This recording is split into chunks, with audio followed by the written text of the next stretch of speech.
F1 24 driver career mode, first look gameplay, and new updates with the current beta test that has dropped this Friday. We've got a lot to talk about here. I've been a bit slow to reacting to it all, but I think I'm going to do it all in one big video to kind of get my thoughts on it. And I've had my thoughts on the game so far, but we've been told a lot more about the actual features of the game now. It's not just small little snippets from what we can tell, but now we have proper gameplay. We have driver career mode. We have lots to talk about, so let's get straight into it. So they talk about a new evolved driver career mode, which is something that's definitely been needed. We probably haven't seen a good, real change to driver career mode since 2020, and even with that was more just because Creator Team, my team, came out. Now this is new. You can now play as Ayrton Senna, Michael Schumacher. You can play as icons from the game that we already have, and you can also play as drivers within the real world of F1 currently, which is really cool. I think there's been a few mods on Race Department and things like that for the last few years where you can play as these drivers, especially retired ones. I know there was a Sebastian Vettel one that I saw, and I think a Kamui Kobayashi one. I don't think Kobayashi's in this, but we do have Schumacher, Senna, Button, Webber, Kobayashi. Oh, Kobayashi is in it. We do have Kobayashi. That is good to see. But that is the first thing we kind of got from what you can do with this, which is really good to see. Also in the career mode is a new driver recognition system, which adds weight to every decision you make on and off the track. Now that's what EA have put. It means you have to. It really does, and from what they're telling us, it does require that you have to think about what you're doing. You can't just you can't just smash it into your teammate. You can't just whack your teammate off, or you can't if you're driving poorly, they're going to notice that, and you could really actually feel the effects of being sacked from your team. So you need to do well on track, and it will improve your recognition, and it will grow, and you'll work with your agent, as it's put here. You can also engage in secret meetings with other teams. You could go behind your team's back. You could, let's say you're at Red Bull and you were do a Lewis Hamilton, and you could have a few secret meetings with Ferrari. I think it would be really cool to see. But that's really cool. There's so much you can do now with that. Really adds a bit of role play to it, a bit more fun, a bit more realism to how your career's going. It's not just all about getting, I'm going to switch to Alpine because I want to. Moving on, they also, obviously, for the last few years, we've still had the F2 where you can sign F2 and you can make your way up. That continues in this game, but they also lets you pick a driver academy. I think that's already been in the game, but that it will change your opportunities in the future, in the long term, and that is not something we've seen in the past, so that is quite a good change. So research has also changed with this new game. You can work with your teammate to build the car in different ways. So let's say you wanted a more balanced approached car, and you could split where you put your kind of resource points. Your teammate might put it in chassis while you put it in powertrain. So it's more kind of on the nose about it. But then you could also, you and your teammate can focus just on aero, on just one part, and that might make a really good aero part, but it might, dwindle the, let's say, chassis, the reliability, the powertrain of the car, which is an interesting change. I don't know how it's going to work. I hopefully because it will be, I'm guessing the way it will work is an AI that does it. So hopefully, I don't know, maybe you get to choose what your teammate does, but we'll see. We'll have to see with that one. Also, once you complete a full season, apparently you will encounter new challenges through season modifiers. They talk about these season-long effects that they are bringing into the game are trying to make it so each season is different and they're not always the same. That's probably an issue the game has had for a few years now, where it can become quite boring unless you leave your team and go to another and maybe try and do something different.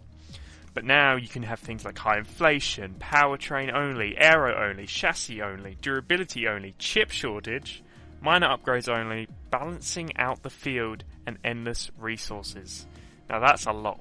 That's a lot of things, and I don't know in what term, like how long that will be, but that can happen, and yeah, that looks kind of fun to see. That will spice up the gameplay, I think, quite a bit. So also new with this game is Driver Accolades, which brings a unique twist onto career mode. These are milestones that you'll try and complete with each driver based on real-world achievements in the sport. So meaning that if you're driving as one of the drivers in real life, let's say you're Lewis Hamilton, or maybe... let's stay with the Lewis Hamilton example. If you're Lewis Hamilton, you're pushing for that 8th world title. And that will be the goal that Lewis has set for himself, or that's the goal Lewis will have. It's also good that these aren't just tied to the current grid, they also come along with the icons as well. So for all you know, you could be trying to get Kamui Kobayashi a world title, which does sound pretty sick to do. I think I could be doing something fun like that. I haven't really worked out what I want to do for my personal career mode, which I will be doing on the channel for the first time. But I am looking forward to it. It will be streamed, and keep updates for that, because that will be good to look at.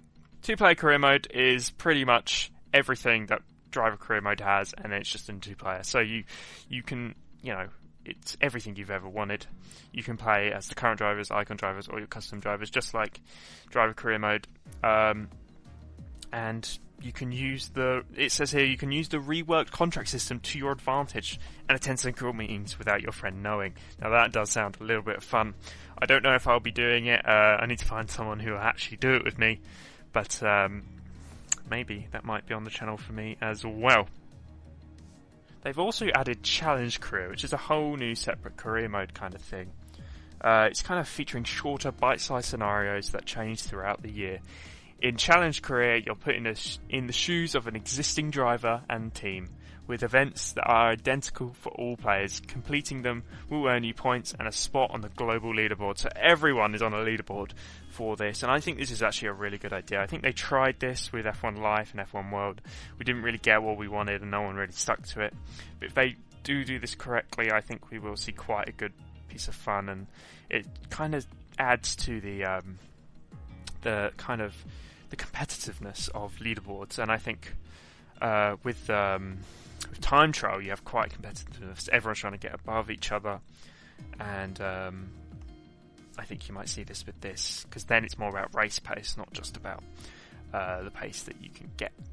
This is where we move on to the first look gameplay that we have, that starts in Spa. Now, I'm going to put it up on here for you.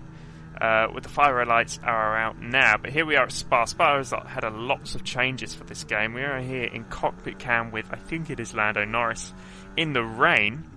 Spa's had a lot of changes. It's been needing it for a few years now. It's been looked very rough, but you can just see already, maybe not intensely, but the game, it does look a lot better. Spa's been redone really well. We head up to El Rouge here, and it's just, I always notice with the rain, the line is just so prominent now in the game, and the line is so prominent now in the game, and that's important. That's really important, because it's so realistic, and I really do like what they've done with that. But now we head into the start of, I think this is Sector 2 now, and the whole track feels different to me here. The curbs are a lot flatter, but they are actually thinner at the same time, I've noticed. And the elevation change is also quite drastic, and I feel like it's kind of what Spa should be, and this does look a lot better. It looks a lot more like how it looks like in other games now, maybe even better than that. But we do move on to Bottas at Spa in the dry on chase cam in the Kick Sauber, and I've noticed that we can't really get much from the engine sound from this, but I think you'll find that the Ferrari does sound a little bit better. I'm not 100% for it, but yeah, they picked up on a few things. I think I picked up on it as well. Bottas is about to make a little mistake here, and he kind of makes a mistake, but he's on full throttle, so I'll go into this later, because I want to talk about it, but yeah, throttle input is a little bit different with this game. We come down, through Puon, and just the elevation change is so drastic, and they've really redone this whole track a lot, so it's good to see. They've put a lot more gravel around the place now, which is good. I think the gravel is definitely needed, like there. The car has another snap as well. But the gravel is in places where before I feel like people would run off a bit more. So it's definitely punishing. Game actually flashing there, but they've redone this now. You can actually take a wider line because you can go off track. This has all been redone down in final into the chicane. It looks way better, way more elevation change, which is really good to see. Yeah, the AI a bit all over the place there as we head across the line.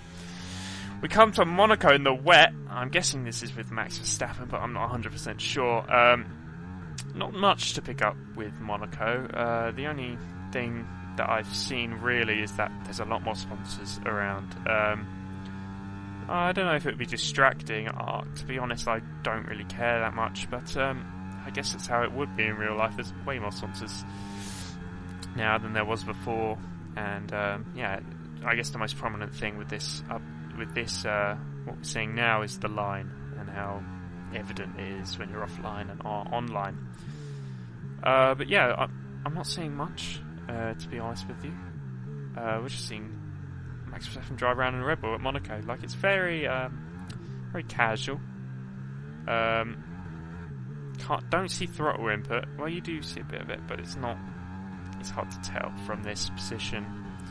But yeah, I haven't really got much more to say about the rain in this game. I said it looks quite good multiple times now with previous videos. My original beta video went into it quite a bit.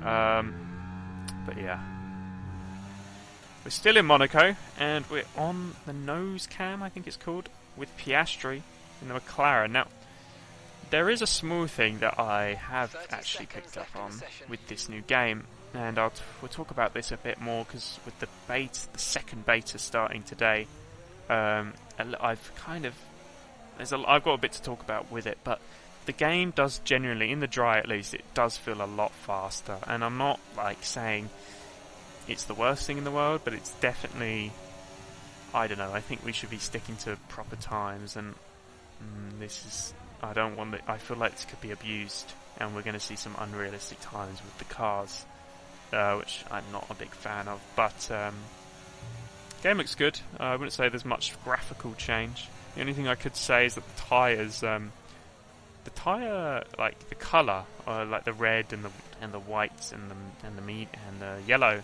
on all the tyres and the interdye and the wet tyre, the actual colour of the tyre is actually a different shade a little bit, and as they wear more, I think they're shaded different. But we come to Silverstone in Alonso's Aston Martin, and this has had a big track change, and you don't really realise how much Silverstone has needed to change until you see it's changed.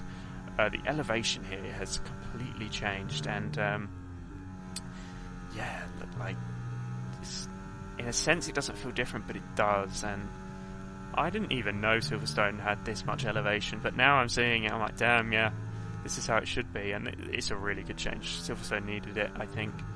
Now, we have seen a few changes for Silverstone in the last few years, but it's one of them tracks that I think is definitely needing to be updated often, because it is just such a good track, and it's very important to many people.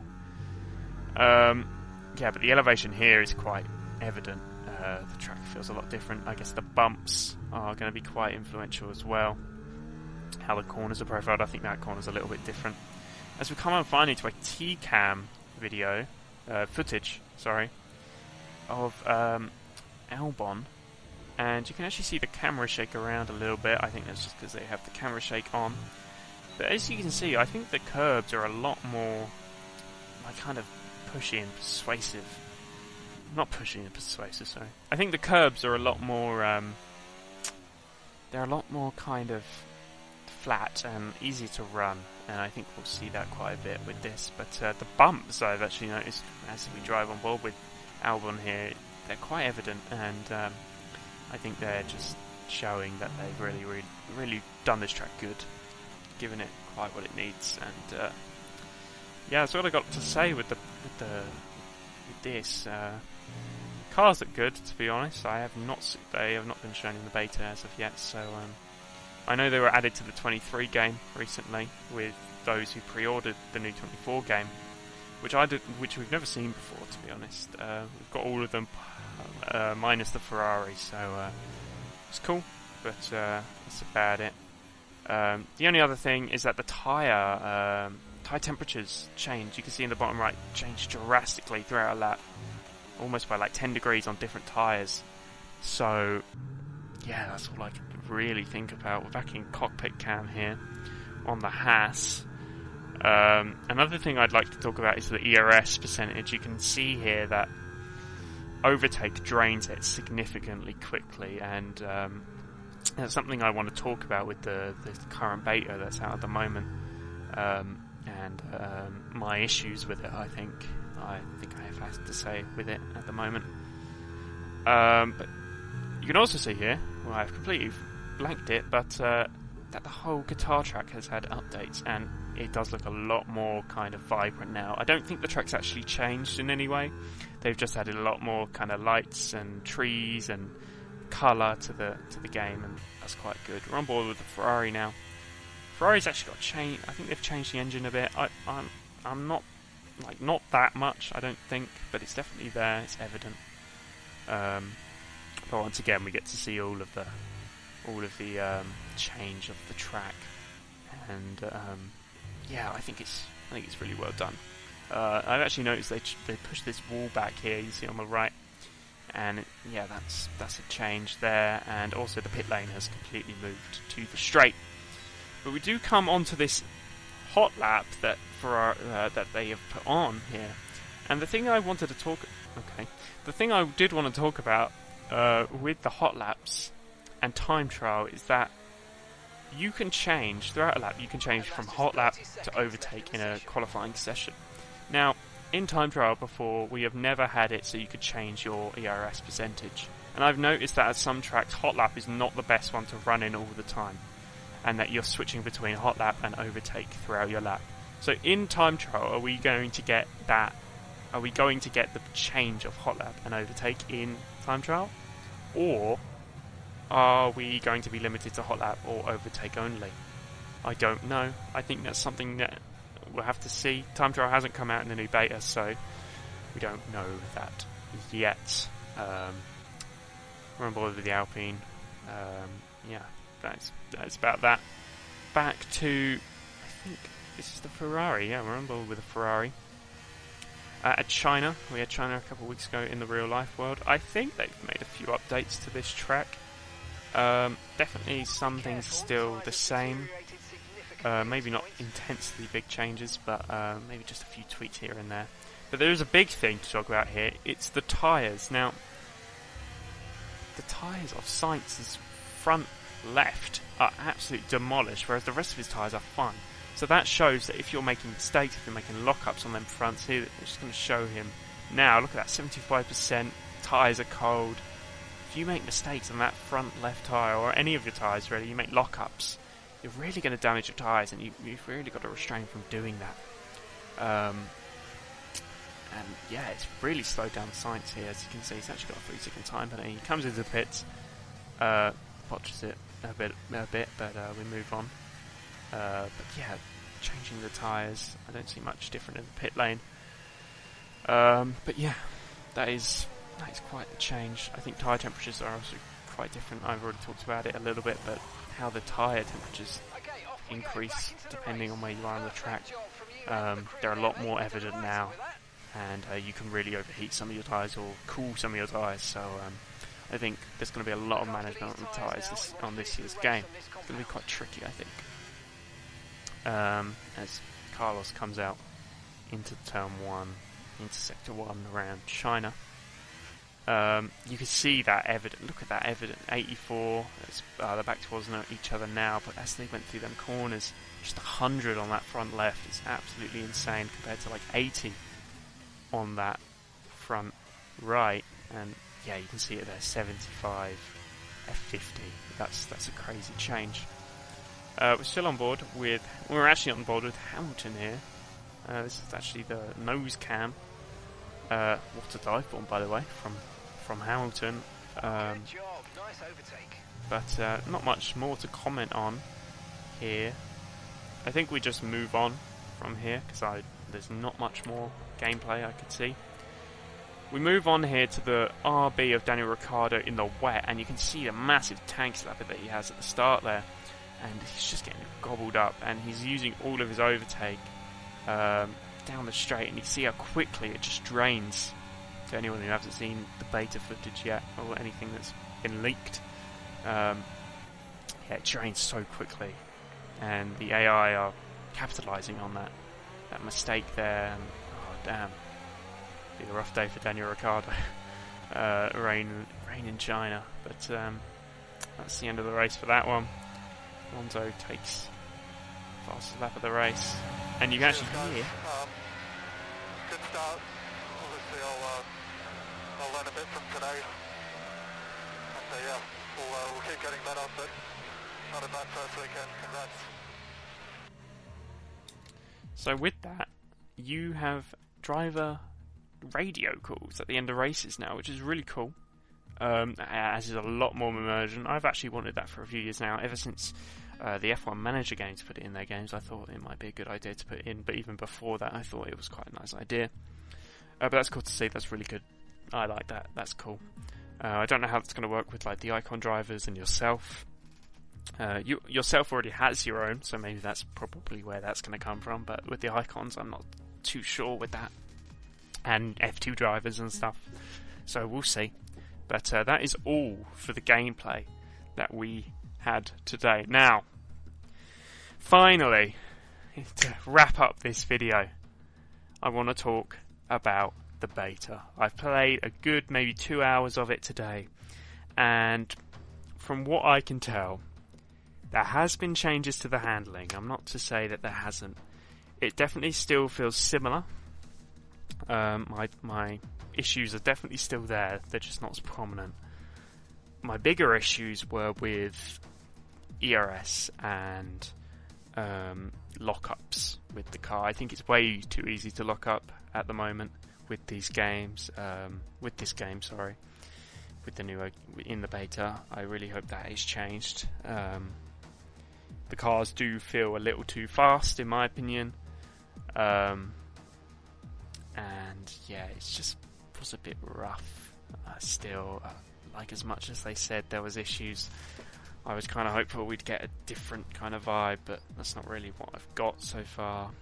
Traction is too unpredictable, in my opinion, and it's too easy sometimes. You can just slam on the traction and you're fine.